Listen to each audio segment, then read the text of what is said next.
RE/MAX closed more transactions.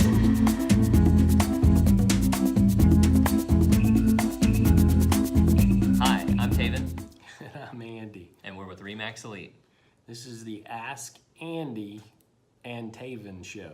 because of the alphabet. Yes. And we get a lot of questions through social media, sometimes just at family events or at the post office. And one of the questions that we got recently was a good question. Why hire an inspector? Andy? Why hire an inspector? Well, so first off, you walk through the house and people buy emotionally and then they justify with facts.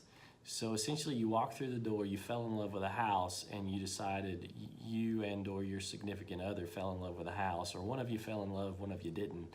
And then you justify it. You justify the numbers, you justify the problems with the house, you justify all those other things that are there. But you're doing it emotionally most of the time. Whereas an inspector, this is a paid professional that's coming in to do a task. They're doing a job. They have a list of things that they will look for and inspect, and they have things that they won't. So that's another thing. When hiring an inspector, make sure you look at the list of what do they not check.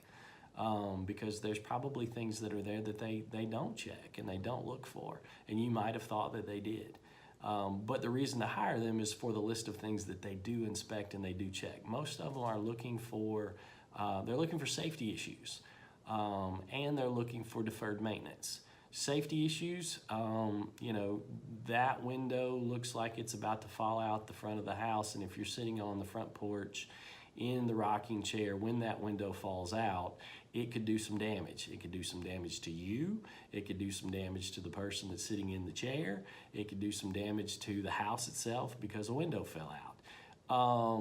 That's a safety issue that's there. It might be an extreme, that might not happen, but those are things that they're looking for. Deferred maintenance is something else that they're looking for. The gutters are filled. Well, the gutters are filled because it's winter time. Fall happened, trees have leaves, and then they fall off and they fill in the gutters. Somebody needs to get up and get those out, but that's an inspection item, but it's also deferred maintenance, so it may or may not affect the actual house unless there's about 6 or 7 years worth of, gutter clean out that's done that hasn't been done. And then it could be that water's now not going through the gutter the way it should and not escaping the house. So it's backflowing on the soffit and might be rotting out that fascia board, that's sitting there on that side. So those are a couple of reasons because, they're not emotionally attached to your house. You've hired them for a task. What do you think? So beyond that, I want to make sure that people are aware of this fact too. Hiring a home inspector isn't just for a home that's already been lived in. If you're purchasing new construction, or if you're even having a home custom built, I highly recommend having a home inspector come back in to do an inspection after everything has been completed. Because though there are steps throughout the process that are in place to protect against those types of things and missing things, people still make mistakes, and you are making one of the biggest financial decisions of your life. You might as well go ahead and hire the inspector, have them come out, have them go through the home. It's a third party. They have no vested interest in anything.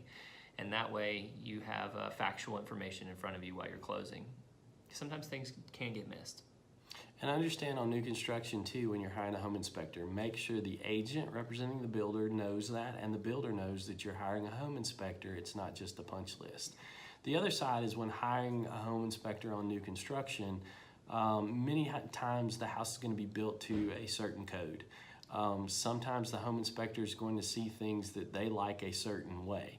Well, if it's built to code and it's built and passed the inspection from the county and the codes inspector, the builder's probably not going to fix that or change that to the way that you want it done. And it's probably, you can do it and change it after the fact or something like that, but it's probably one of those pet peeves. The home inspector's seen this over and over and over again, but this is the way that it's done.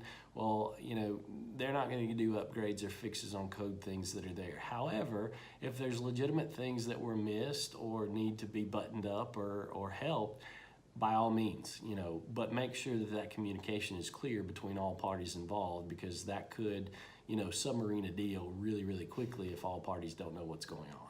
Very good point. So I'm Taven. And I'm Andy. Thanks for watching.